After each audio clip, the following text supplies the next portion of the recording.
اعوذ باللہ من الشیطان الرجیم بسم اللہ الرحمن الرحیم وانزلنا الیک الکتاب بالحق مصدقا لما بین یدیہ من الکتاب ومہیمنا علیہ فاحکم بینہم بما انزل اللہ ولا تتبع اہواءہم عما جاءک من الحق لکل جعلنا منکم شرعۃ ومنہاجا وَلَوْ شَاءَ اللَّهُ لَجَعَلَكُمْ أُمَّةً وَاحِدَةً وَلَكِنْ لِيَبْلُوَكُمْ فِي مَا آتَاكُمْ فَاسْتَبِقُوا الْخَيْرَاتِ إِلَى اللَّهِ مَرْجِعُكُمْ جَمِيعًا فَيُنَبِّئُكُمْ بِمَا كُنْتُمْ فِيهِ تَخْتَلِفُونَ۔ اس سورہ مائدہ کی ایک آیت آپ کے سامنے پڑھی گئی 48۔ اس سے پہلے تورات اور انجیل کا تذکرہ تھا کہ تورات کو ہم نے بنی اسرائیل حضرت موسیٰ علیہ السلام پر اتارا، انجیل کو حضرت عیسیٰ علیہ السلام کو اللہ تعالیٰ نے عطا فرمایا،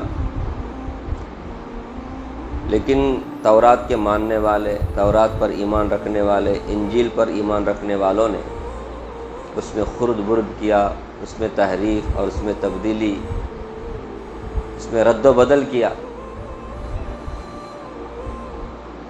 اگر تورات والے تورات پر سیدھا اور انجیل والے انجیل پر سیدھا سیدھا عمل کرتے تو لازمی طور پر ان کو آخری نبی حضرت محمد صلی اللہ علیہ وسلم اور آخری کتاب قرآن مجید پر ایمان لانا ضروری ہو جاتا۔ لوگ ضد اور ہردرمی کی وجہ سے قرآن اور آخری نبی حضرت محمد صلی اللہ علیہ وسلم پر ایمان نہیں لایا، نہیں لانے کے لیے بہانے چاہیے تھے، تو ان لوگوں نے تورات و انجیل میں بھی کیا کر تبدیل کر اپنے خواہش کے لیے، اپنے من پسند وہ کیا کرتے تھے، فیصلے کیا کرتے تھے، فیصلے دیا کرتے تھے۔ ایسے ہی ایک مرتبہ رسول اللہ صلی اللہ علیہ وسلم کی خدمت میں مدینے میں دو بڑے بڑے قبیلے تھے، ویسے 3 قبیلے تھے یہودیوں کے، بنو نذیر، بنو قریظہ، بنو قینقاع۔ یہ بنو نذیر ذرا بڑا قبیلہ تھا، طاقت کے حساب سے، مال کے حساب سے زبردست قبیلہ تھا۔ بنو قریظہ اس کے مقابلے میں تھوڑا سا کمزور قبیلہ تھا۔ ہوتا ہے نا، مسلمانوں میں بھی دیکھو آپ، انسانوں میں بھی دیکھو، کوئی مضبوط رہتے، کوئی کمزور رہتے، کوئی فائنینشیل بہت مضبوط رہتے، کوئی خاندان فائنینشیل بہت کمزور رہتے ہوتا ہے۔ تو بنو نذیر بڑا زبردست طاقتور قبیلہ تھا، بنو قریظہ اس کے مقابلے میں کمزور تھا۔ تو ان دونوں کے درمیان میں جھگڑا ہوا کسی معاملے میں، 2 قبیلے کے درمیان میں ہوتا ہے نہیں، 2 خاندانوں کے درمیان میں ہوتا ہے، 2 بھائی کے درمیان میں ہوتا ہے، تو 2 قبیلے کے درمیان میں ہونے میں کیا ہے تعجب کی بات۔ تو رسول اللہ صلی اللہ علیہ وسلم کے پاس بنو نذیر کے لوگوں نے آ کر کے کہا، اگر آپ نے اس جھگڑے میں، اس کیس میں ہمارے حق میں فیصلہ کیا تو ہم سارا قبیلہ مسلمان ہو جائیں گے۔ سمجھ رہے؟ حق کیا باطل کیا وہ سب نہیں، آپ ہمارے حق میں کیا کرو، فیصلہ کرو۔ جیسے اس زمانے میں رشوت، وہ لوگ بھی ایسے کرتے تھے، رشوت لے کر کے خواہش کے مطابق، سامنے والے کے مرضی کے مطابق فتوے دیا کرتے تھے، شریعت کے حکم کو ہی بدل دیتے تھے۔ رسول اللہ صلی اللہ علیہ وسلم کے پاس آ کر کے اس طرح بولنے کی ان لوگوں نے جرت کی۔ رسول اللہ صلی اللہ علیہ وسلم نے جب یہ سنا، اچھا تمہاری خواہش کے مطابق، ہمیں ایسے اسلام کی ضرورت ہی نہیں ہے، ہمیں ایسے اسلام کی ضرورت نہیں ہے کہ لوگ اپنے خواہش کے حساب سے کیا کر لیں، اسلام قبول کرے۔ ان کے خواہش کے لیے ہم اپنے اللہ کی بتائی ہوئی شریعت کو بدلے، ہو ہی نہیں سکتا۔ اسی کی تصدیق کے لیے اللہ تبارک و تعالیٰ نے یہ آیت نازل فرمائی کہ نبی صلی اللہ علیہ وسلم کا جو موقف ہے، آپ نے جو سوچا ہے، آپ نے جو کہا ہے، وہ صحیح ہے۔ سمجھ رہے؟ تو قرآن کریم کا ذکر ہو رہا ہے، تورات انجیل کا ذکر ہوا، فرمایا وَأَنزَلْنَا إِلَيْكَ الْكِتَابَ بِالْحَقِّ، پیغمبر ہم نے آپ کی طرف کتاب نازل کی ہے بالحق، ایک دم ٹھیک ٹھیک۔ جو قرآن آپ پر ہم نے، یا کتاب سے مراد قرآن مجید ہے، ہم نے آپ پر کتاب، قرآن مجید کو قرآن، کلام، کتاب سب کچھ کہا گیا ہے، تو ہم نے آپ پر کتاب اتاری ہے بالحق، ایک دم ٹھیک ٹھیک۔ قرآن مجید ہم نے آپ پر نازل کی ہے ایک دم ٹھیک ٹھیک، سچی کتاب ہے یہ، سچا کلام ہے یہ۔ مصدقا لما بین یدیہ من الکتاب، قرآن سے پہلے جو کتابیں نازل ہوئیں اس کی تصدیق کرنے والی یہ کتاب ہے۔ یہ قرآن پچھلی آسمانی کتابوں کی تصدیق کرتا ہے۔ تصدیق کرنے کا مطلب وہ کتاب تورات، انجیل، زبور، جتنے صحیفے انبیاء کو دی گئی وہ اللہ کی طرف سے نازل شدہ ہے۔ تصدیق کا مطلب یہ ہے، یہ نہیں کہ اس کے بعد میں ان لوگوں نے اس میں جو چینجز کیا اس کی تصدیق نہیں کرتا، اس کے بارے میں تو بہانہ پھوڑ دیتا ہے قرآن مجید کہ کس طرح سے ان لوگوں نے اس میں رد و بدل کیا۔ جو اللہ کی طرف سے نازل شدہ تورات، زبور، انجیل وغیرہ ہے اس کی تصدیق کرتا ہے کہ اللہ نے اس کو نازل کیا ہے، بعد میں ان لوگوں نے، اس کے ماننے والوں نے کیا کیا، اس میں رد و بدل کیا ہے۔ تو ایک تو یہ ہے کہ مصدقا لما ومہیمنا علیہ، اور پھر یہ قرآن مجید نگہبان ہے، محافظ ہے، نگران ہے پچھلی کتابوں کا۔ نگران کا مطلب نگرانی کرنے والا کیا کرتا ہے؟ کون یہ فلیٹ والا ہے، اپارٹمنٹ والا ہے، کون نہیں ہے، کون چور ہے، کون وزٹ کرنے آیا ہے؟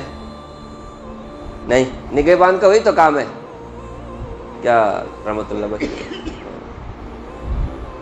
اللہ اکبر، قرآن مجید کو اللہ تعالیٰ نے نگہبان فرمایا، پچھلی کتابوں کا یہ نگہبان ہے۔ کون سی بات ہے اللہ نے نازل کی، کون سی بات ہے ان لوگوں نے ملائی، یہ قرآن مجید کیا کرتا ہے؟ اس کی نگرانی کرتا ہے، نگہبان ہے قرآن مجید۔ چنانچہ قرآن مجید نے تورات و انجیل کے بارے میں جو ان لوگوں نے اس میں خرد برد کیا، سب کا کیا کیا ہے؟ رپورٹ پیش کیا ہے۔ سچ کیا، جھوٹ کیا، حق کیا، باطل کیا، اللہ نے کون سی چیز نازل کی، ان لوگوں نے کیا کیا، اس میں ملاوٹ کیا، قرآن کریم نے اس کو کیا کیا ہے؟ بتایا ہے۔ تو قرآن مجید نہ صرف تصدیق کرتا ہے پچھلی کتابوں، پچھلے آسمانی کتابوں کی، بلکہ نگہبان بھی ہے، نگران بھی ہے۔ اللہ کا بھی ایک نام ہے نہیں، المہیمن، واللہ الخالق البارئ المصور له الاسماء الحسنى يسبح هو الله الذي لا اله الا هو عالم الغیب والشہادة هو الرحمن الرحیم هو الله الذي لا اله الا هو الملك القدوس السلام المؤمن المہیمن العزیز الجبار المتکبر، ہے نا؟ المؤمن المہیمن، اللہ تعالیٰ کی صفت ہے، نگہبان، نگرانی کر رہا ہے۔ اللہ تعالیٰ ساری کائنات کی نگرانی کر رہا ہے۔ ہم سمجھتے سی سی کیمرہ کر رہا ہے۔ وہ ایک بلڈنگ کو گیا تھا، وہاں لکھا ہوا 50 کیمرے لگے ہوئے، کیا ملک 50 کیمرے آپ کو دیکھ رہے ہیں بول کر کے ڈرا رہا ہے، سمجھ رہے ہیں؟ اللہ کا خوف رہے تو سی سی کیمرہ کی ضرورت؟ اللہ تبارک و تعالیٰ سب کو دیکھ رہا ہے، مسلمانوں کو ضرورت نہیں ہے، لیکن افسوس ہے آج سب گرے ہوئے، اس لیے وہاں سی سی کیمرہ لگانا پڑتا پکڑنے کے لیے۔ ورنہ ایمان والا یقین رکھتا ہے، کوئی دیکھے نہ دیکھے، کون دیکھ رہا ہے؟ اللہ دیکھ رہا ہے، نگہبان ہے، وہ نگران ہے۔ خیر، قرآن مجید کو کہا اللہ تعالیٰ نے، قرآن مجید نگہبان ہے، نگران ہے، یہ پرانی آسمانی کتابوں کے بارے میں کیا کرتا ہے؟ بتاتا ہے، سمجھ رہے؟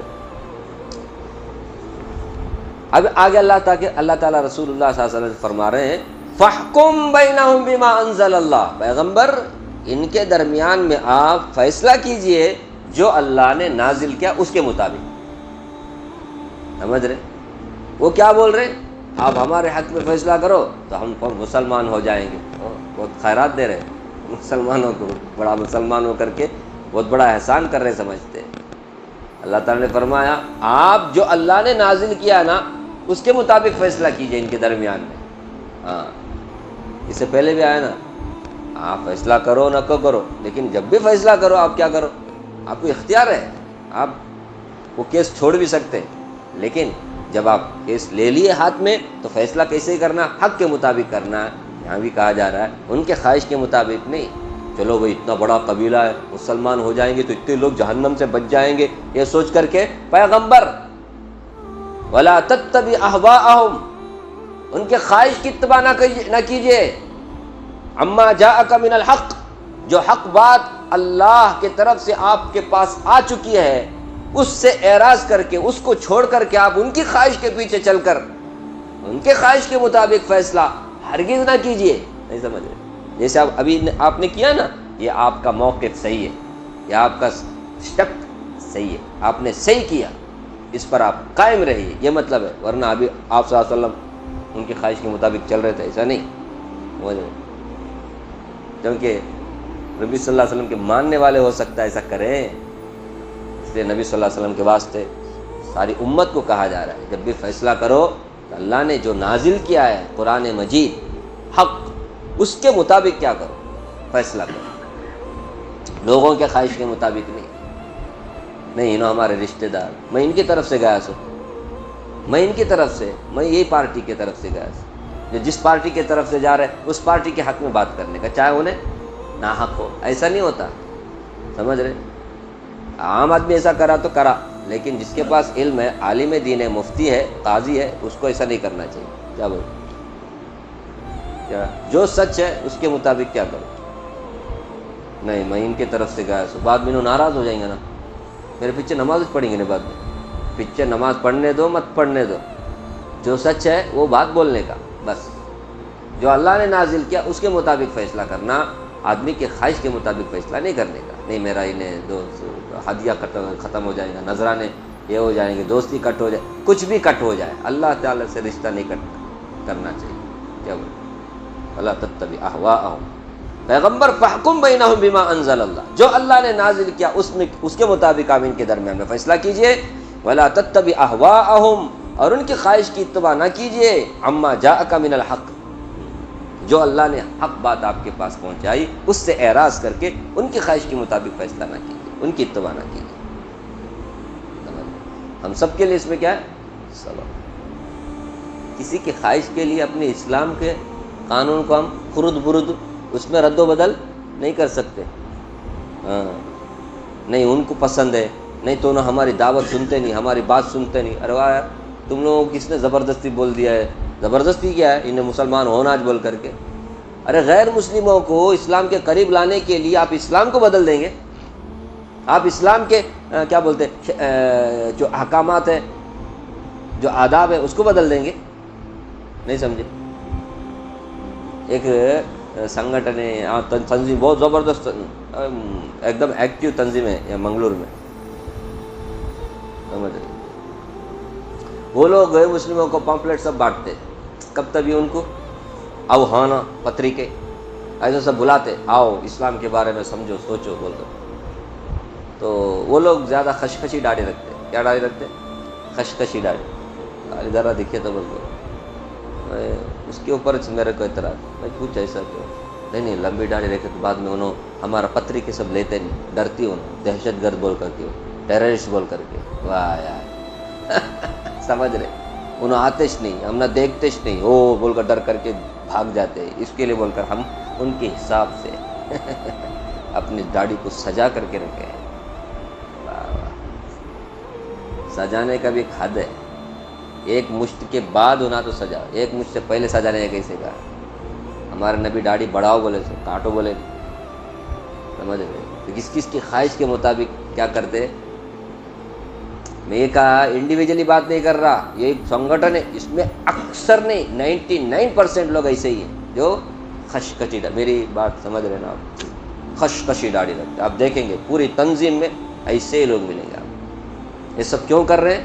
صرف غیروں کو خوش کرنے کے لیے، اور اپنے آپ کو بہت بڑا اسلام کا خدمت کرنے والا سمجھتے ہیں کہ اصل مسلمان ہم ہی ہیں، کیونکہ ہم سب کام کرتے ہیں، ادھر رفاہی کام بھی کرتے، سوشل ورک بھی کرتے، ادھر ہم اسٹوڈنٹ میں بھی کام کرتے، ادھر بڑوں میں بھی کام کرتے، چھوٹوں میں بھی کام کرتے، مسلمانوں میں بھی کام کرتے، غیر مسلموں میں بھی کام کرتے، پورے مسلمان جتنے بھی تنظیم ہیں ان میں سب سے زبردست تنظیم ہمارا ہی ہے، کیونکہ ہم ہر ایک لائن سے کام کرتے ہیں۔ باقی لوگ تو خالی قبر کے بارے میں، حشر کے بارے میں بولتے ہیں، دنیا کے ان کو یوچ ہے۔ کچھ لوگ ہیں خالی دنیا کے بارے میں، ہم ایسا نہیں، ہم سب کام کرتے ہیں بول کر کے بہت فخر کرتے رہتے ہیں۔ ان کی حالت یہ ہے کہ وہ داڑھی کیسے رکھتے ہیں؟ غیر مسلموں کو خوش کرنے والی داڑھی رکھتے ہیں، نبی صلی اللہ علیہ وسلم کو خوش کرنے والی داڑھی نہیں رکھتے، سمجھ رہے؟ پھر ان میں بھی وہ یہودیوں کی جیسے داڑھی رکھنے والے نوجوانوں میں بھی کیا فرق ہے؟ کچھ نوجوان ہیں یہودیوں کی جیسی داڑھی رکھتے، یہودیوں کی جیسی کٹنگ کرتے، سمجھ رہے؟ فلم اسٹاروں کے جیسا، کیا فرق ہے ان میں بھی؟ ان میں کیا کچھ غلط بولا تو میرے کو لقمہ دو۔ لا تتبع اهواءهم عما جاءك من الحق، جو حق بات آپ کے پاس پہنچی پیغمبر، اس سے اعراض کر کے آپ ان کی خواہش کی اتباع نہ کیجیے۔ خالی فیصلے کے معاملے میں نہیں، میں نے اس سے پہلے بھی کہا، فیصلہ بولے تو خالی دو آدمی کا جھگڑا ہوا اس کے فیصلہ زندگی کا بھی ایک فیصلہ ہے، اپنی زندگی کا بھی ایک فیصلہ ہے۔ بھائی کیسی زندگی تم گزارنا چاہتے ہو؟ اللہ کو راضی کرنے والی زندگی یا پھر غیروں کو خوش کرنے والی زندگی؟ فیصلہ کرو، یہ بھی ایک فیصلہ ہے۔ کیا بول؟ فیصلہ کرو، کیسی زندگی گزارنا چاہتے، کیسی شادی کرنا چاہتے، فیصلہ کرو، فیصلہ کر کے بعد میں آگے بڑھو۔ فیصلہ ہر ایک صبح سے لے کے شام تک کتنے کے کاموں میں ہم کو فیصلہ لینا پڑتا ہے۔ ہاں فیصلے بہت آتے ہیں، تو یہ فیصلے کرنے میں کیا کرنا؟ حق کا فیصلہ کرنا، خواہش لوگوں کی خواہش کے حساب سے نہیں چلنا، کہ اللہ تعالیٰ فرماتے ہیں۔ ٹھیک ہے، اس کے بعد فرمایا لِكُلٍّ جَعَلْنَا مِنْكُمْ شِرْعَةً وَمِنْهَاجًا، فرمایا تم میں سے ہر ایک کے لیے ہم نے ایک شریعت اور ایک واضح راستہ بنایا ہے۔ دین سب کا ایک ہے، جتنے بھی نبی حضرت آدم علیہ السلام سے لے کر حضرت محمد صلی اللہ علیہ وسلم تک آئے، دین سب کا ایک ہے۔ ہمارے نبی نے فرمایا نحن معاشر الانبیاء، اس کے بعد فرمایا ہم سب انبیاء ایک جماعت ہیں، لیکن شریعت کے معاملے فی دیننا، دین کے معاملے میں اور شریعت کے معاملے میں بنو اللہ، ہم سب اللہ کی بھائی ہیں، یعنی ہمارا باپ یہ ایک ہے، ماں الگ الگ ہے، سمجھ رہے؟ ہم سب کا باپ یہ ایک، ماں الگ الگ، مطلب کیا ہے اس کا؟ ارے حقیقی باپ نہیں جی، ہم سب کا دین ایک ہے، شریعتیں الگ الگ ہے، نہیں سمجھ؟ ہر نبی کی شریعت الگ۔ حضرت آدم علیہ السلام کی شریعت کے بارے میں پرسوں آپ نے سنا، اس میں بھان بھائی شادی کر سکتے تھے، بس فرق کیا؟ ہم الگ الگ رہنا۔ لیکن حضرت محمد صلی اللہ علیہ وسلم کی شریعت میں بھان بھائی شادی نہیں کر سکتے، اس زمانے کی ضرورت تھی، اس لیے اللہ تعالیٰ نے نہیں سمجھے۔ شریعتیں سب کی الگ الگ، لیکن دین سب کا ایک ہی ہے، لا الہ الا اللہ، اللہ کے سوا کوئی معبود نہیں۔ بنیادی جو عقائد ہے اس میں کبھی کسی کا اختلاف نہیں ہوا، قیامت برحق ہے، آسمانی کتابیں، انبیاء، فرشتے، تقدیر، توحید، اس میں کبھی کوئی تبدیلی نہیں آئے، سب کا سب بنیادی بات، سب بنیادی جو عقیدے ہیں سب کا ایک ہی ہے، اس میں کوئی شریعت میں نمازوں میں فرق ہو سکتا ہے، روزے میں فرق ہو سکتا ہے، بہت ساری چیزوں میں شریعت الگ الگ ہے، اس میں کیا ہے؟ ایک ہی سب کو مختلف زمانوں میں مختلف مقامات میں ایک ہی اگر شریعت رہتی تو مشکل ہوتا تھا۔ اس لیے اللہ تعالیٰ نے، کیونکہ انسانی زندگی پر اس کا ایک اثر پڑتا ہے، زمانے کے بدلنے سے، جگہ کے بدلنے سے انسان کی زندگی پر اثر پڑتا نہیں پڑتا؟ ابھی آپ یہاں رہتے ہیں، بنگلور جاؤ الگ اثر پڑتا ہے، کشمیر جاؤ اور الگ پڑتا ہے، افریقہ جاؤ اور الگ پڑتا ہے، جگہ کے حساب سے، مقام کے حساب سے، زمانے کے حساب سے بھی ایسا ہی۔ اس لیے اللہ تبارک و تعالیٰ نے ہر ایک کے لیے کیا کیا ہے؟ الگ الگ شریعت مقرر کر۔ نہیں، بچپن میں ایک غذا ہے اور ایک ہے جوانی میں ایک غذا ہے، اس کے بڑھاپے میں ایک غذا ہے، صحت مند غذا ہے، وہی بیمار آدمی رہا تو اس کو وہ صحت مند میں رہنے میں جو غذا کھاتا تھا وہ بیماری میں نہیں کھا سکتے، نہیں، ایک ہی کی انسان ہے، اس میں دیکھو مختلف مرحلے آتے ہیں، مختلف اس کے، تو اس میں فرق ہوتا ہے کہ نہیں؟ بالکل اسی طرح آدم علیہ السلام کا زمانہ سمجھو انسانی زندگی کا ایک بچپنا، اس کے بعد جوانی کا، اس کے بعد ابھی بڑھاپے کا، سمجھ رہے؟ اب یہ جو ہے نا چلے گا لاش تک، یہی شریعت چلے گی، حضرت محمد صلی اللہ علیہ وسلم کی شریعت قیامت تک چلے گی، اب کوئی نئی شریعت آنے والی نہیں، سمجھ رہے؟ تو فرمایا لِكُلٍّ جَعَلْنَا مِنْكُمْ شِرْعَةً وَمِنْهَاجًا، تم میں سے ہر ایک کے لیے ہم نے ایک شریعت اور ایک منہاج، منہاج بولے تو ایک راستہ، واضح راستہ ہم نے کیا کیا ہے، مقرر کیا ہے ہر ایک کے لیے۔ کائی کو سب کو ایک ہی منہاج، ایک ہی شریعت؟ اللہ نے فرمایا وَلَوْ شَاءَ اللَّهُ، اگر اللہ چاہتا لَجَعَلَكُمْ أُمَّةً وَاحِدَةً، تم سب کو ایک ہی ایک جماعت والا بناتا، ایک ہی ایک شریعت میں تم لوگوں کو لے کے آتا، ایسا نہیں کیا ہے، سب کی شریعتیں الگ الگ ہیں۔ اگر اللہ چاہتا تو ایک شریعت پر سب کو کیا کرتا، جمع کرتا، کیا مشکل تھا اللہ کے لیے؟ اللہ کے لیے کوئی مشکل ہے؟ سب کے لیے ایک ہی شریعت مقرر کرتے، لیکن اللہ نے ایسا نہیں کیا، کیونکہ حکمت کے بھی خلاف ہے اور انسانی فطرت کے بھی خلاف ہے، انسانی فطرت کے بھی خلاف ہے۔ جیسا کہ میں نے ابھی آپ کے سامنے کہا، زمانوں کا، مختلف مقامات کا انسانی زندگی پر کیا پڑتا ہے، اثر پڑتا ہے، اس حساب سے ہر ایک کے لیے ایک ہی قانون، ایک ہی شریعت، ایک ہی لاٹھی مناسب نہیں ہوتا، الگ الگ ہونا پڑتا ہے۔ کیا بولتے وَلَوْ شَاءَ اللَّهُ لَجَعَلَكُمْ، اللہ چاہتا تو ایک ہی جماعت تم لوگوں کو بنا دیتا، یعنی سب کو ایک ہی شریعت پر جمع کر دیتا، وَلَٰكِن لِيَبْلُوَكُمْ فِي مَا آتَاكُمْ، لیکن اللہ تعالیٰ تمہیں آزماتے ہیں، تمہارا امتحان لیتے ہیں، جو کچھ اللہ نے تمہیں دیا اس میں، یعنی جو شریعت اللہ نے تمہیں دی، جو کتاب اللہ نے دی، جو تمہیں دین اللہ نے دیا، اس میں تمہیں کیا کرنا چاہتا ہے؟ اللہ امتحان لینا چاہتا ہے۔ اب یہ بدلی ہوئی شریعت میں کیا کرتا ہے، عمل کرتا ہے یا پچھلی ہی شریعت پر عمل کرتا ہے؟ جیسا دیکھو تورات انجیل ماننے والے نہیں، آخری نبی حضرت محمد صلی اللہ علیہ وسلم آئے، اب کیا کرنا چاہیے ان کو؟ وہ منسوخ کر دیا نا اللہ نے، تورات اور انجیل کو، حضرت موسیٰ علیہ السلام کی شریعت کو، حضرت عیسیٰ علیہ السلام کی شریعت کو اللہ نے کیا کر دیا؟ اب ریجیکٹ کر دیا۔ اب کس کی چلے گی؟ حضرت محمد صلی اللہ علیہ وسلم کی چلے گی۔ لیکن یہ نہیں، وہ بھی حضرت محمد موسیٰ علیہ السلام بھی اللہ کے نبی ہیں، حضرت عیسیٰ علیہ السلام بھی اللہ کے نبی ہیں، انجیل بھی اللہ کی کتاب ہے، تورات بھی اللہ کی کتاب ہے بول کر کے اگر کوئی ضد کیا، اب بتاؤ کیا ہوگا؟ یہی آزمائش ہے، یہی امتحان ہے، کیا کرتے ہو؟ اب اللہ نے تم کو کیا دیا، وہ لینا یا پرانی جو چیز ہے وہ لینا؟ بتاؤ نا۔